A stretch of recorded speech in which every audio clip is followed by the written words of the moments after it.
Hi students, and welcome to week 2 in your online lifespan growth and development class. I hope last week went really well for you. Your first week of classes was smooth and easy and enjoyable. So this week we are getting into really the development.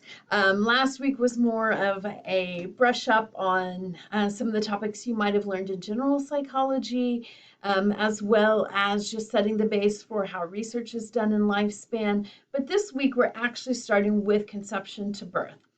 So let's take a look at this week's module, and I just want to remind you that what you want to make sure you're doing to navigate is to click on the first item in the module and then use the next button in the bottom right hand corner, and that will take you to the next item in the module. So you've hopefully done that to get to the video for the week, this video right here. Here is your PowerPoint over chapter 2. And you're going to have, it's not like this every week, but this week you have 2 written assignments.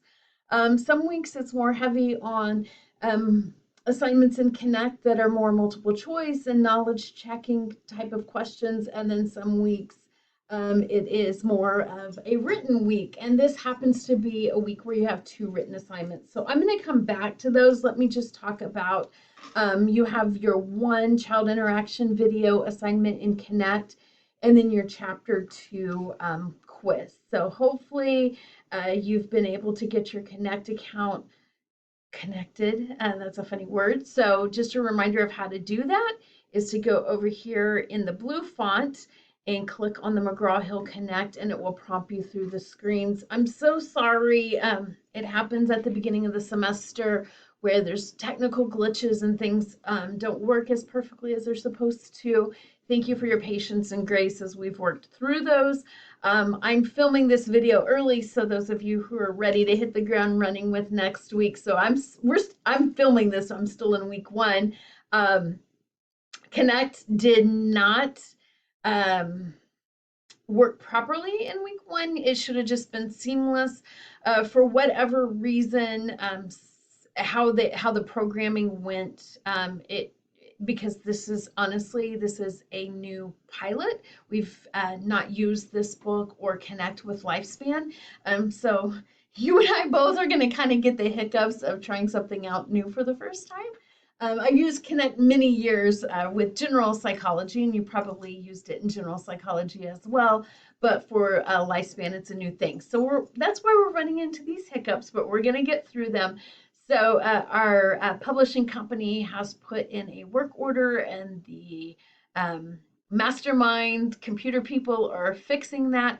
So the workaround for right now is that when you go to Connect, just do the free 2-week trial.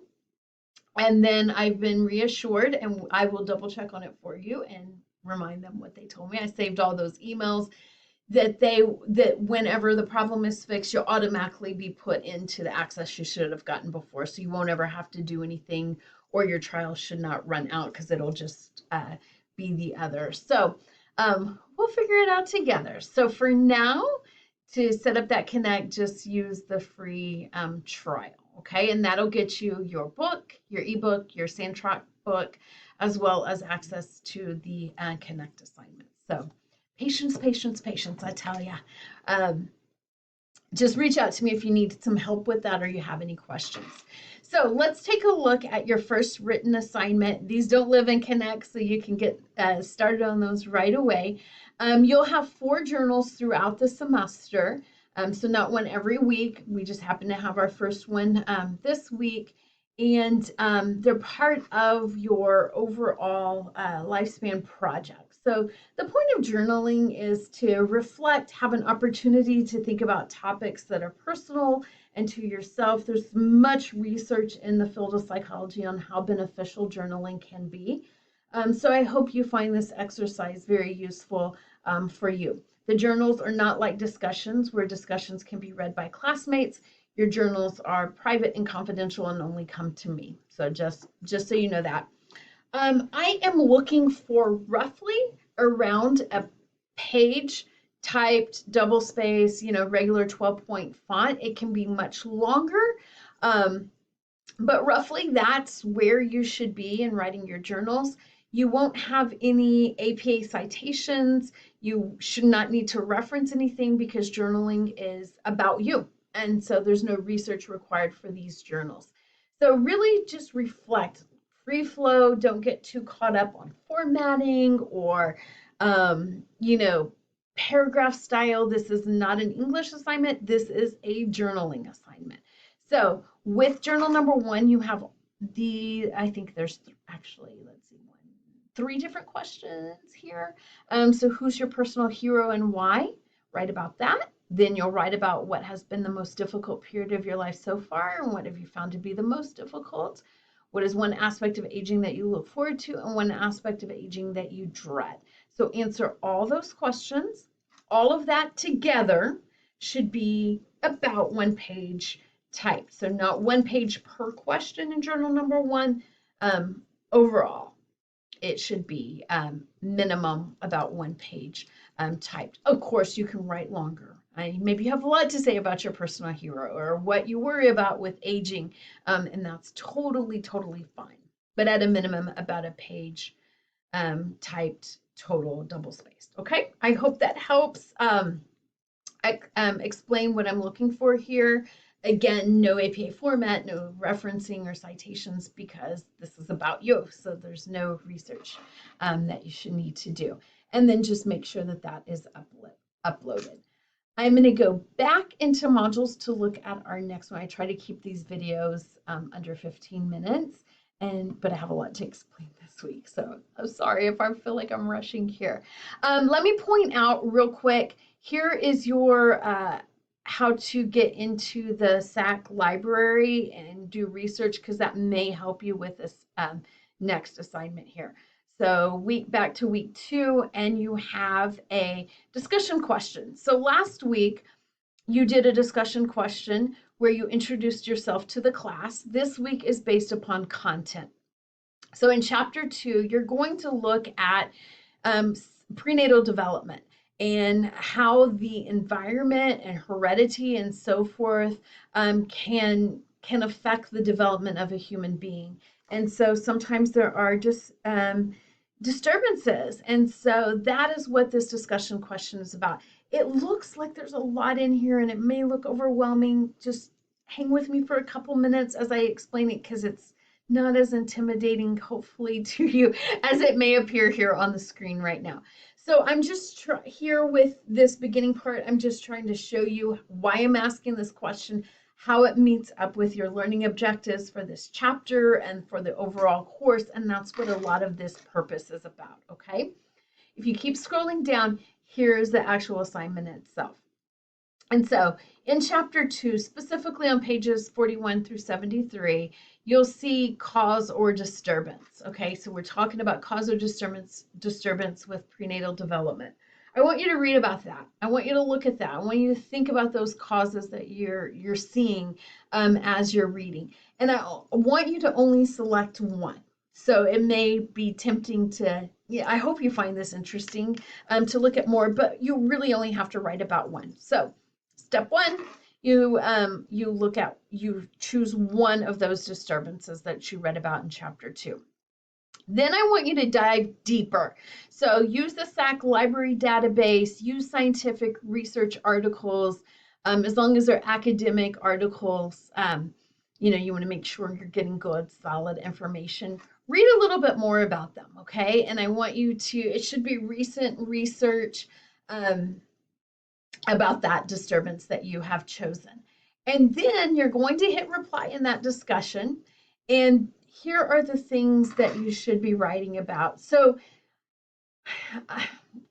this seems a little formal and I want to give you the guidance, but I also don't want you to get, you're not writing a research paper either. It's a discussion question. So here's some questions that will help you with your reply to this discussion question. So tell me more about that cause or disturbance you've chose. What are the effects of it? Does it happen during conception, during prenatal development, during the birth process? What did you learn about, is there a way to prevent it? Is there a way, if a pregnant woman has been exposed to it, to change the effects of it? So they're all going to be different because you're all going to choose a different disturbance. So again, these questions are there to kind of guide that response. But you may not be able to answer each question exactly because not every disturbance will speak to every question. So I hope that helps. This is more along the lines of, some guidance of what to do. I just see I missed one. I'll go back in, but where it says research analysis worksheet, don't worry about that. Just really use these questions to guide you, okay? No worksheet, no worksheet, no worksheet. I'm going to take that out, but I see that I missed one of them as it. And then you'll post your reply. Ideally, you're going to do this, by Wednesday or Thursday of this week. The reason why is because for part 2, to get full credit on this assignment, you also need to respond to 2 classmates' posts, okay? So that's what discussions are about. If we were in class together, I'd sit you down, we'd talk about this out loud. You would go back and forth. So I'm trying to recreate that in the online environment.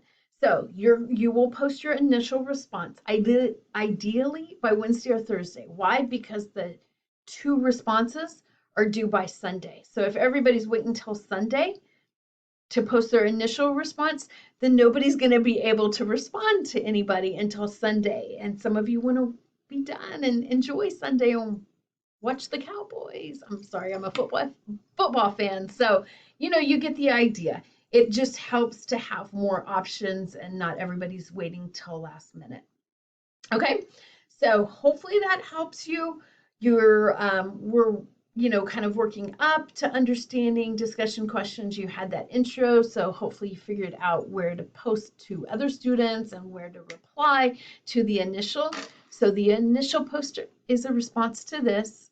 Then you go in, you read what your classmates are posting, and you respond to at least 2. All that needs to be done to receive credit, to earn full credit on this assignment. The grading rubric is included too, so you can see that. And as always, please reach out to me with any questions. So just as a quick review here for this week, we're in chapter 2. We are reading chapter 2 in our book. We're looking over the PowerPoint. You have 2 written assignments, journal number 1, and then this discussion question I just went over about causes or disturbances. This video is just for you to enhance your learning. There's no assignment with that. And then I'm sorry, back up. And I don't want to refilm this. I'm sorry, I'm making a mistake. I'm trying to go too fast here. This is a video for you that it's in Connect, okay? And then your chapter 2 quiz. I hope you have a great week, everybody. Reach out to me if you have any questions. Take care.